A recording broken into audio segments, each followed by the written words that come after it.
Ulama-ulama mengatakan kalau kita jumpa lagu mana, molek ambil kau molek tinggal. Ada dua pendapat situ. Ada yang kata molek ambil, ada yang kata molek tinggal. Ada yang kata tengok kepada keadaan. Kalau kita yakin kepada kita, molek ambil. Kita tidak yakin kepada orang lain. Tapi kalau kita tidak yakin dengan diri kita, nanti ambil jadi lesak gitu, buat senyap, tak usah ambil. Hak tu lebih baik. Dua. Ada lagi yang berpendapat, kalau kita berjumpa barang, benda tu tengok, benda tu benda setara mana. Kalau kira-kiranya benda tu benda yang orang terliur dah, kita ambil. Ambil tu lebih baik daripada kita tidak ambil. Kalau kita tidak ambil, boleh jadi binatang kau akan makan kucing kau, gapo kau, kita kata. Daripada kucing Tuhan beri pandang lagi pada manusia, dia boleh cari sendiri, dan tidak ada halal haram kepada dia, tikus gapo boleh makan. Baik kita ambil beri kau orang susah. Itu faedahnya kalau ambil nasib lauk. Kalau misalnya kita kata hak jatuh tu, misalnya, tengok keadaan.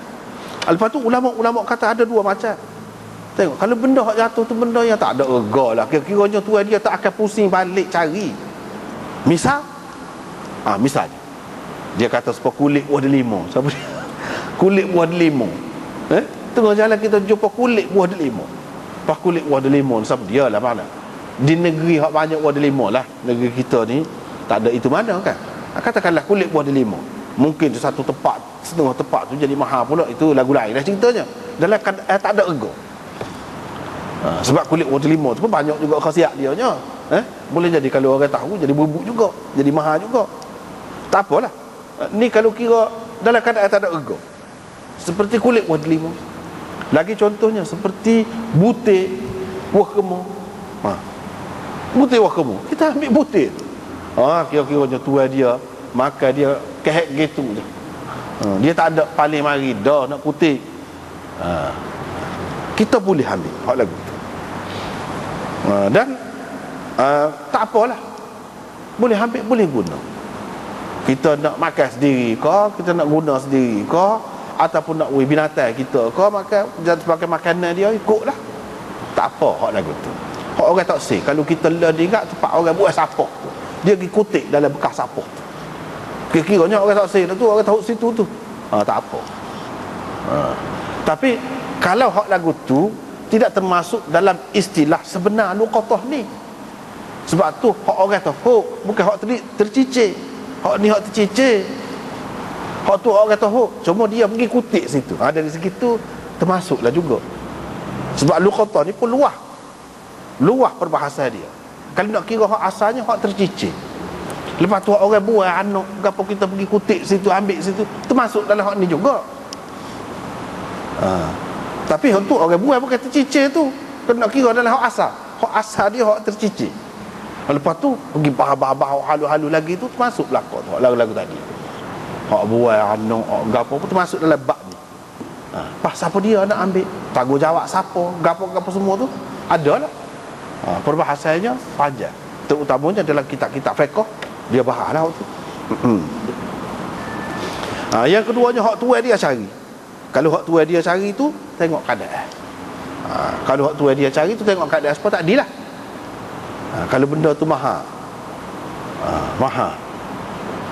boleh jadi orang yang tidak bertanggungjawab ambil. Setara hak orang sifat dia pergi curi, boleh. Ni dapat kau jatuh gitu lagi lah, senang dia nak ambil. Lepas tu tak ada bertanggungjawab. Kita berasa kita bertanggungjawab. Kita ambil, kita nak war-warkan, nak istiharkan, supaya tu dia mari. Maka boleh ambil. Bahkan ulama macam-macam pendapat di situ tu. Ada yang mengatakan wajib, kalau tak ambil dosa. Ada yang mengatakan sunat saja, tidak wajib. Bahkan ada yang mengatakan, dia kata hak molek tak ambil. Sebab apa? Biasanya tuan dia akan cari kawasan hak dia jatuh. Itulah dia kira-kira mana agak dia. Tadi dia giman, dia akan pergi cari situ. Kalau kita ambil, buat menyusah. Tetapi tengoklah keadaan tadi. Hak tu terpulang kepada kita. Itu orang panggil terserah kepada mubtalan, orang yang berkenaan. Dia duduk dalam masyarakat lagu mana, keadaannya, dia sendiri lagu mana, kena tengok belakang. Terpulang kepada dia. Kalau dia rasa molek ambil, tak apa. Ada juga orang biasanya dia ambil, dia pergi ijtihad, dia pergi royak di masjid. Hak tunya tak aja pergi masjid misalnya. Tak jumpa juga. Ataupun di tempat-tempat lain kau dia tak pergi. Jadi susah. Dengan sebab itu ada yang mengatakan kita tinggal saja, lebih baik. Macam-macam lah pendapat. Hak tu sebenarnya bergantung kepada kita. Bergantung kepada kita. Tak apalah, kita pergi kepada hadis dulu. Hadis yang mula-mula malam ni, iaitu hadis Suwaid bin Ghafalah. Suwaid bin Ghafalah. Suwaid bin Ghafalah ni perawi yang masyhur. Abu Umayyah Al-Ju'fi, dan dengan zaman jahiliyah dia. Suwaid bin Ghafalah ni dah dengan zaman jahiliyah. Ada yang mengatakan dia pernah bersembahyang bersama Nabi SAW, tetapi itu tidak sahih. Hak betulnya dia pergi ke Madinah ketika orang baru selesai kebumikan jenazah Nabi SAW. Orang duduk kebah tangan, duduk basuh tangan, kaki kau gapo kau. Selepas selesai orang mengebumikan Nabi SAW, dia sapa pada ketika itu. Maknanya hak kata dia ni tidak sahabat, hak tu lebih tepat. Lebih tepat. Tapi dia dah dengan zaman Nabi. Dah dengan zaman Nabi, tapi kalau tak dah jumpa, dan dalam keadaan beriman pula jumpa, tidak orang panggil sahabat. Sahabat-sahabat ni dah dengan Nabi sekali pun, sekali, tak apa dah, dalam keadaan beriman. Kalau dalam keadaan tidak beriman, dah, tidak sahabat. Hak ni hak lebih sahih. Dan dia ikut serta dalam peperangan Yarmuk. Dalam peperangan Yarmuk. Mengikut riwayat yang lain, ada dia sebut dia ni lahir pada tahun yang sama dengan kelahiran Nabi. Tahun Nabi lahir, tahun itulah juga dia lahir. Sebayalah dengan Nabi SAW. Tapi dia tak ada. Ramai hak lagu ni hak tak ada dengan Nabi SAW.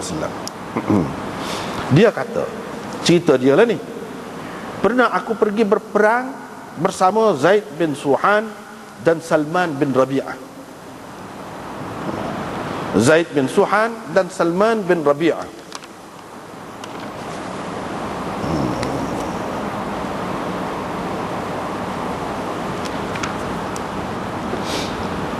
Lepas tu dalam pada tu duk pergi mari tu, saya berjumpa cemeti. Cemeti ni hak orang buat piak kuda tu lah. Apa ni, daripada kulit ke apa tu dia buat tu, cemeti. Demo dua tu kata tahu, kata dia, jangan ambil tahu situ. Saya kata tak sih, nak ambil, kata dia. Kira-kiranya aku kalau aku jumpa dengan tuan dia, aku akan bagi. Kalau tidak, aku akan guna. Apa tahu gitu saja. Dia beza pendapat di situ. Beza pendapat. Qala, kata Suwaid bin Ghafalah tadi. Lepas tu ceritanya aku pergi haji, naik haji. Bila naik haji tu lalu dekat Madinah. Sama ada alah kelik ke alah pergi, tak nak sebut sini. Dalam perjalanan dia tu pergi di Madinah, lalu di Madinah. Saya pun tanya Ubay bin Ka'ab, sahabat Nabi SAW. Ni jelaslah sahabatnya, dah lama dengan Nabi SAW. Saya pun royak ke dia gini-gini. Dia kata, saya jumpa satu pundi-pundi yang mengandungi 100 dinar. Saya ambil. Lepas tu saya royak. Itulah ceritanya. Ini dapat kamu ambil cemeti juga. Tidak duk pelik. Lagilah boleh ambil benda lagu tu. Ni kalau hak aku ni, hak pengalaman aku sendiri. Gapo dia hak Nabi suruh? Nabi suruh ijtihad setahun. War-warkan selama setahun. Saya pun ijtihadkanlah setahun. Lepas tu tak ada orang mari menuntut, mengaku. Dia pun pergi jumpa dengan Nabi. Nabi SAW kata ijtihad setahun. Saya pun buat 2-3 kali. Walaupun berhubung dengan lafaz hadis ini ada khilaf. Ada yang mengatakan setahun saja, bukan 3 tahun. Sebab dia perawi dia tidak pasti ni setahun kau 3 kali ni dalam masa setahun kau